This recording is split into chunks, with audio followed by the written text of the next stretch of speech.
नमस्कार दोस्तों, मैं विकास शाक्या एक बार फिर से आप सबका स्वागत करता हूं अपने चैनल पर। और आज से हम स्टार्ट करने जा रहे हैं भागवत गीता के चैप्टर नंबर 2 को। और मैं आपको बता दूं कि ये जो चैप्टर नंबर 2 है, इसका जो टाइटल दिया गया है विद्वानों के द्वारा और हमारे वेद व्यास जी के अनुसार, ये जो है गीता का संपूर्ण सार है। गीता का जो सारांश है वो यही चैप्टर है। ठीक है, आप इस चैप्टर में जितने भी श्लोक देखते जाएंगे ना, वो बड़े आराम से आप रिलेट कर पाएंगे जो आपने पहले 13वें से लेकर 18वें चैप्टर में जो कॉन्सेप्ट्स पढ़े हैं, उन कॉन्सेप्ट्स के साथ आपको बड़े आराम से ये समझ में आएगा। बहुत सी ऐसी चीज़ें होंगी जब आप पहली बार इसको सीधा पढ़ते हैं भागवत गीता को, तो आपको लगता है कि इसे कैसे पचा लें, इसे कैसे एक्सेप्ट कर लें जो लिखा हुआ है। लेकिन अब आपको कोई दिक्कत नहीं होगी, बिकॉज हमने उस तरीके से पढ़ा है जिस तरीके से स्वाध्याय के द्वारा जो भागवत गीता को समझना चाहते हैं उन्हें पढ़ना चाहिए। ये मेरा अपना एनालिसिस है, जरूरी नहीं है कि ये सबके लिए सत्य हो। मेरा अपना अनुभव था जिसे मैंने वीडियोस के रूप में सामने रखना शुरू किया और ये समझ करके सामने रखा कि हो सकता है कि और किसी के भी काम ये आ जाए और किसी को भी लाभ इसका मिल जाए। ठीक है, तो पहले हम 13वें से 18वें चैप्टर को कंप्लीट कर चुके थे, उसके बाद हमने 7वें से 12वें को कंप्लीट किया। अब हम पहले से छठे की ओर चल रहे हैं। तो आज जो हमारा चैप्टर शुरू हो रहा है वो है चैप्टर नंबर 2, जिसका नाम है गीता का सार, the summary of Bhagavad Gita. और आज इसके 3 श्लोक नंबर 1, 2 एंड 3, ये तीनों हम डिस्कस करने जा रहे हैं। लेकिन उससे पहले हर बार की तरह जब भी मैं वीडियो शुरू करता हूं तो एक बार आपको बता देना चाहूँगा कि अगर आप भागवत गीता के किसी भी श्लोक को, किसी भी चैप्टर को ढंग से समझना चाहते हैं तो आप 3 उपनिषद, एक है मंडूक उपनिषद, ठीक है, मुंडक उपनिषद, एक है मांडुक्य उपनिषद, एक है आपका केन उपनिषद, इन 3 उपनिषदों को अच्छे से पढ़ जाइए। अगर कहीं से आपको मिलता है, कहीं ऑनलाइन सोर्स से आपको मिलता है, तो मुंडक, मांडुक्य और आपका जो केन उपनिषद है, इन तीनों को आप देख जाइए। ठीक है, मुंडक, मांडुक्य और केन। ठीक है, अगर कभी मैंने मंडूक उपनिषद बोल दिया हो तो उसे आप सुधार लीजिएगा, इट्स मुंडक, इट्स नॉट मंडूक। ठीक है, तो मुंडक, मांडुक्य और केन उपनिषद। उसके अलावा चैप्टर नंबर 13 और 14 भागवत गीता के जो 13वें और 14वें चैप्टर हैं, जिसकी प्लेलिस्ट हमारे चैनल पे अवेलेबल है, उसके माध्यम से आप परा अपरा प्रकृति के 3 गुण, प्रकृति के 24 तत्व, मन, बुद्धि, अहंकार और उनका हमारे शरीर के 5 कोशों पर प्रभाव। हमारे शरीर के 5 कोश होते हैं, ये आप हमेशा याद रखिए। जब आप इस कॉन्सेप्ट को हमेशा याद रखेंगे तभी आपको भागवत गीता के श्लोकों को समझने में कॉन्फिडेंस आएगा। और उसके अलावा आप अपने जो आपकी अपनी बुद्धि है, जो आध्यात्मिक बुद्धि है, वो भी सदैव जागृत रहेगी। इसीलिए मैं हर बार, हर वीडियो में ये जो फिगर है, ये हर बार हम बनाते हैं, हर बार इसे अपने वीडियो में रखते हैं, सो दैट हम अपने आप को तुरंत इस फिगर से रिलेट कर पाएँ कि हम क्या हैं, एक्चुअली में हम क्या हैं। तो 13वें और 14वें चैप्टर से आप जरूर इस कॉन्सेप्ट को पढ़ लीजिए कि मन, बुद्धि, अहंकार क्या है, प्रकृति के 24 तत्व क्या हैं, प्रकृति के 3 गुण क्या हैं। ठीक है, ये किस तरह से हमारे ऊपर असर डालते हैं और किस प्रकार से ये हमें ऊपर या नीचे गिराते हैं, हमारे कर्मों को किस प्रकार से प्रभावित करते हैं, इसको आप अच्छे से समझ लीजिए। तो 13वें और 14वें चैप्टर को सबसे पहले पढ़िए। उसके बाद अगर आप चाहें तो 3 उपनिषद जो मैंने शुरू में बताए, मुंडक, मांडुक्य और आपका जो केन उपनिषद है, इनको अगर आप पढ़ना चाहें तो इनको भी पढ़ लीजिए। उसके बाद भागवत गीता के किसी भी श्लोक को समझने में आपको वो परेशानी नहीं आएगी जो आज तक आप फेस करते आए थे। तो आइए अब शुरू करते हैं चैप्टर नंबर 2 के श्लोक नंबर 1, 2 और 3 को। इसमें देखते हैं कि क्या हो रहा है, कौन किससे क्या बात कर रहा है।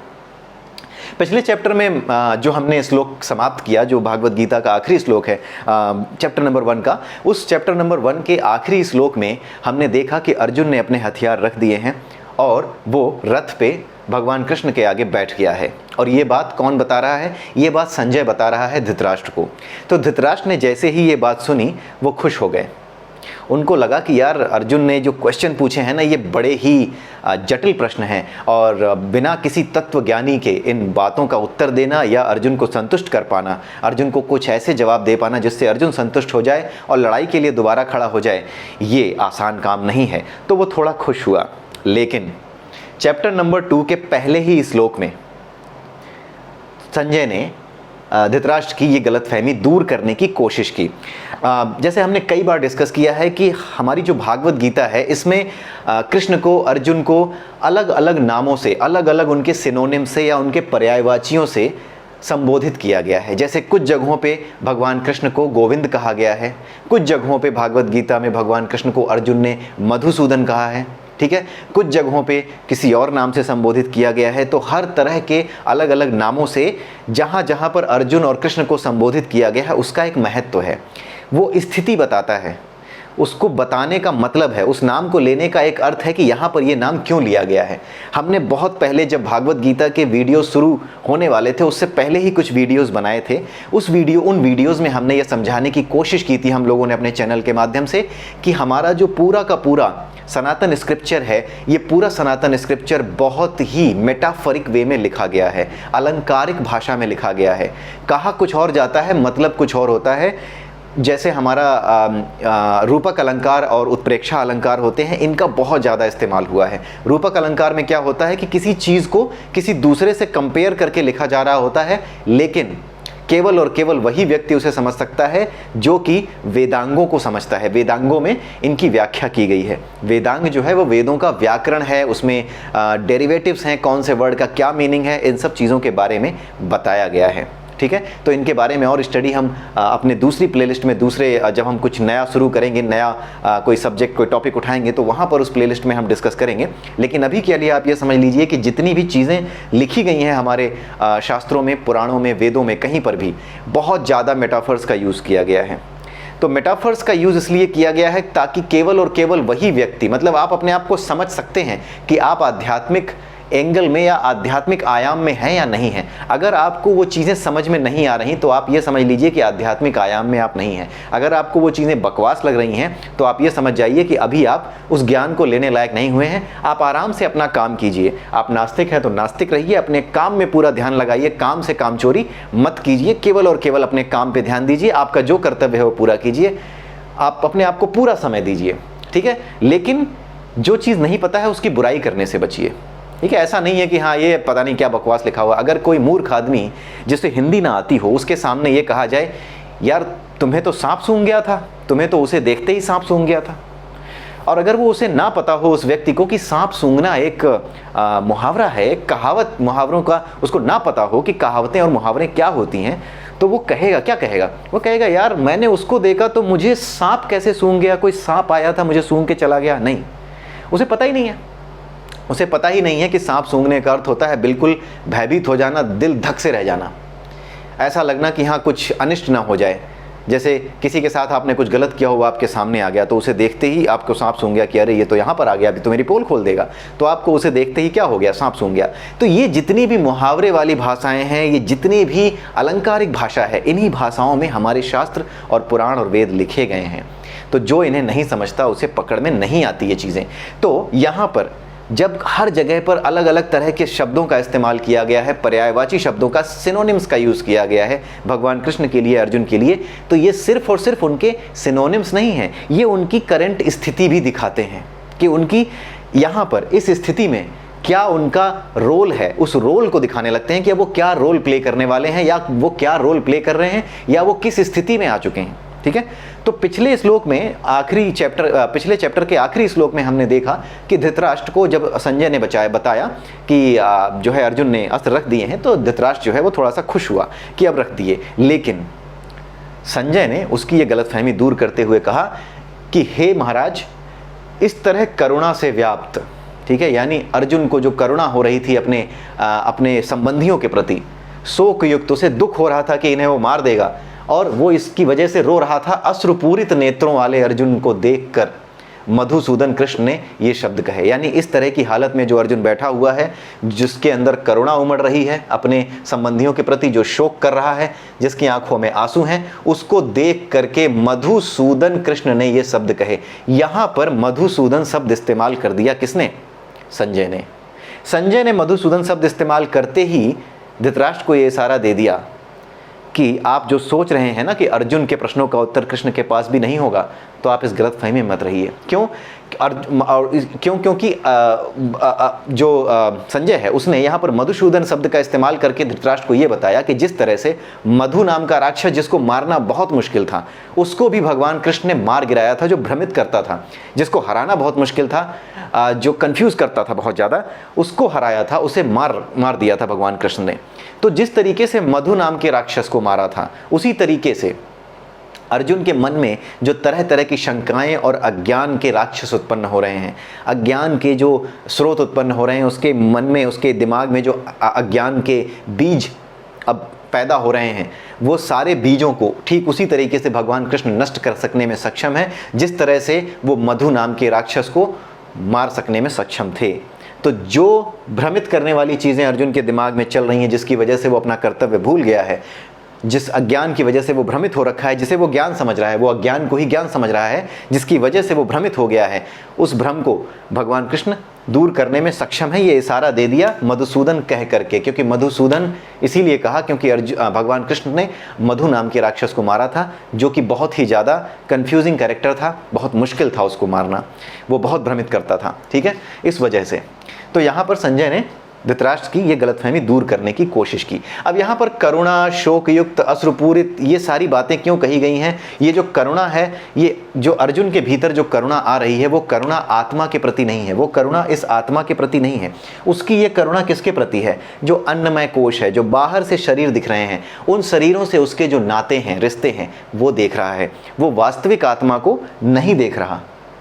वास्तविक आत्मा के प्रति करुणा, आत्मा के प्रति जब दया हो तब उसे वास्तविक करुणा कहा जाता है। अगर शरीर के प्रति दया हो तो उसे करुणा नहीं कहा जाता। और आत्मा के प्रति करुणा का क्या अर्थ है? आत्मा के प्रति करुणा का अर्थ है कि कर्तव्य को समझना, अपने मनोमय कोश में जो वासनाएं हैं उनसे दूर होना। ठीक है, और उन वासनाओं की वजह से जो गलत कर्म होते हैं, जो बुरे कर्म दुर्योधन ने किए, जिन वासनाओं की वजह से, जिस मोह की वजह से धृतराष्ट्र और भीष्म पितामह और गुरु द्रोणाचार्य चुप रहे। वासना क्या थी? वो मोह ही तो था। मोह से ही वासना का जन्म होता है। किसके प्रति वासना? अपने स्वामी यानी अपने राज्य के प्रति वासना, राज्य के प्रति मोह। इससे वासना उत्पन्न हुई कि नहीं, ये तो हमारे राज्य के प्रति हमारा कर्तव्य है। अज्ञान से ये वासना उत्पन्न हुई कि हम इनके प्रति वफादार रहें। जो धृतराष्ट्र हैं वो धर्म के प्रति वफादार होने से पहले धृतराष्ट्र के प्रति वफादार हो गए। वो आत्मा के प्रति वफादार होने से पहले धृतराष्ट्र के शरीर के प्रति वफादार हो गए। और वही हालत इस समय किसकी थी? अर्जुन की थी। वो वास्तविक आत्मा को नहीं समझ पा रहा था कि आत्मा की उन्नति तभी होती है जब व्यक्ति अपने वास्तविक कर्तव्य को समझे, जब अपनी वासनाओं से दूर हो। लेकिन उसके सामने जो लोग खड़े थे वो सब के सब क्या थे? वासनाओं से घिरे हुए थे। दुर्योधन वासनाओं से घिरा हुआ था, उसे राज्य की वासना थी। कर्ण, उसमें बदले की भावना थी। बदले की भावना भी एक वासना है। ठीक है, एक मोह है कि मैं श्रेष्ठ हूँ। श्रेष्ठता के दंभ की वजह से वो अर्जुन को मारने के लिए ही जी रहा था। उसके जीवन का और कोई उद्देश्य नहीं था। तो हर किसी के भीतर एक वासना थी। उसी वासना के चलते उन लोगों ने गलत लोगों का साथ भी दिया। कर्ण दुर्योधन के साथ क्यों था? द्रौपदी वस्त्रहरण पे भी उसने द्रौपदी के लिए गलत शब्द क्यों इस्तेमाल किए? क्योंकि उसकी वासना ने उसे दुर्योधन के प्रति समर्पित कर रखा था। दुर्योधन का साथ लेना उसके लिए आवश्यक हो गया था, अगर वो अपनी वासना को पूरा करना चाहे तो।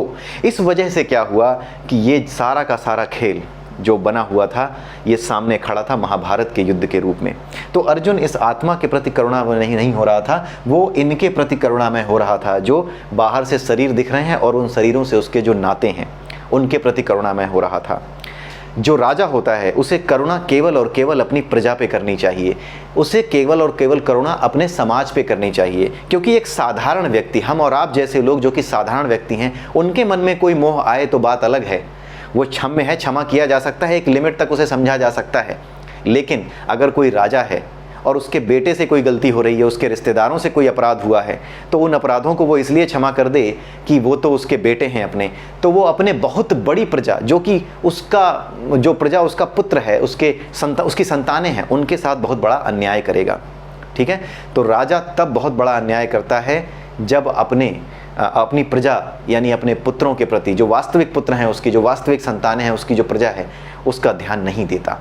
ठीक है, उस पर ध्यान नहीं देता। उसका ध्यान दिए बिना वो जो है अपने व्यक्तिगत लाभ और हानि में फंस जाता है। तो ऐसा राजा गलत कर रहा होता है, और यही काम अर्जुन करने जा रहा था। वो वास्तविक धर्म को नहीं देख रहा था, वो केवल और केवल व्यक्तिगत रूप से अपने रिश्ते नातों को देख रहा था। वो ये नहीं देख रहा था कि समाज का कितना नुकसान, समाज को कितनी ज़्यादा गलत शिक्षा इनके जीत जाने से मिलेगी। ये तो लड़ने आ गए ना, अगर ये पीछे हट जाते, अगर ये संधि कर लेते, अपनी गलतियाँ स्वीकार कर लेते और इन्हें क्षमा कर दिया जाता, तब बात अलग थी। लेकिन ये तो लड़ने आ गए।